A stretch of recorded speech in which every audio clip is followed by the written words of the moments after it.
Assalamualaikum warahmatullahi wabarakatuh. Perkenalkan, nama saya Syahril, NIM 200301501075. Pada kesempatan kali ini saya akan memaparkan materi saya yang berjudul pengertian pendidikan kesehatan. Pertama, pendidikan kesehatan sebagai sekumpulan pengalaman yang mendukung kebiasaan, sikap, dan pengetahuan yang berhubungan dengan kesehatan individu, masyarakat, dan ras. Konsep pendidikan kesehatan yang pertama itu, pendidikan kesehatan merupakan upaya yang ditekankan pada terjadinya perubahan perilaku baik pada individu maupun masyarakat. Yang kedua, area pendidikan kesehatan adalah pada knowledge atau pengetahuan, attitude atau sikap, dan praktis atau perilaku yang disingkat dengan KAP. Selanjutnya, prinsip pendidikan kesehatan. Belajar mengajar berfokus pada klien. Pendidikan kesehatan adalah hubungan terapeutik yang berfokus pada kebutuhan klien yang spesifik. Klien dengan isu kesehatan apapun membutuhkan dan dilibatkan dalam pemberian pelayanan kesehatan.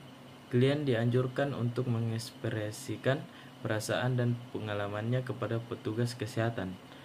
Belajar mengajar bersifat holistik. Dalam memberikan pendidikan kesehatan harus dipertimbangkan klien secara keseluruhan, tidak hanya berfokus pada spesifik saja. Petugas kesehatan dan klien saling berbagi pengalaman, perasaan, keyakinan. Yang selanjutnya, melalui pendidikan olahraga di sekolah, para siswa belajar berbaris, perang-perangan dengan senapan bersangkur atau tiruan, dan latihan fisik lainnya yang berat-berat termasuk gotong royong, gali lubang perlindungan, membabat lapangan terbang, mencangkul kebun. Demikian pula latihan-latihan disiplin di sekolah, baik di sekolah maupun pada berbagai latihan yang diberikan oleh Jepang 139 kepada kelompok-kelompok tertentu, membentuk pemuda Indonesia menjadi pemuda yang mempunyai daya tahan tinggi dan siap menghadapi sebagai kesukaran. Hal inilah yang menguntungkan dan sangat membantu manakala bangsa Indonesia menghadapi Belanda yang ingin menjajah kembali. Selanjutnya, pendidikan jasmani dan olahraga pada zaman kemerdekaan tahun 1945 sampai 1967. Dengan diproklamasikan kemerdekaan Indonesia 17 Agustus tahun 1945, gerakan keolahragaan mengalami babak baru. Pemerintahan Kementerian Pendidikan dan Pengajaran mempropagandakan penyelenggaraan latihan-latihan dan rehabilitasi fisik dan mental yang telah rusak selama penjajahan kolonial Belanda dan Jepang.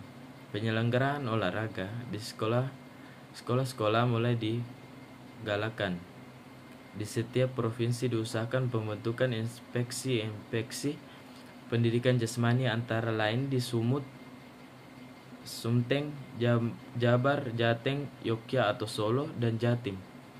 Selanjutnya, tanggal 19 Agustus tahun 1945, tepatnya tanggal terbentuknya kabinet yang pertama, dalam Kementerian Pendidikan Pengajaran diadakan suatu lembaga yang bertugas merencanakan dan melaksanakan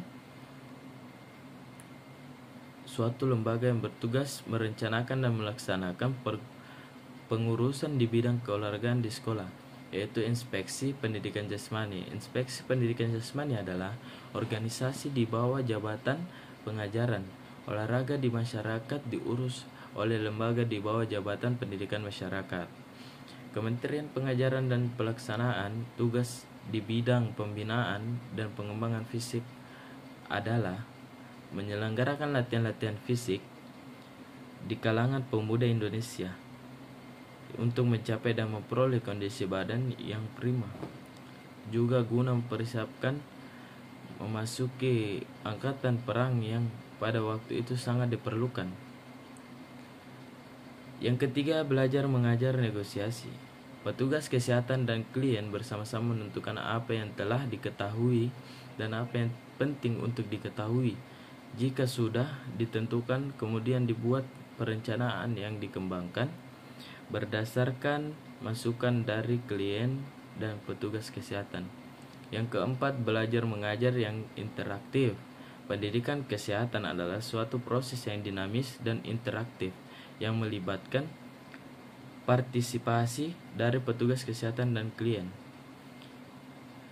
Peranan pendidikan kesehatan. Ahli kesehatan masyarakat dalam membicarakan status kesehatan mengacu kepada H.L. Bloom.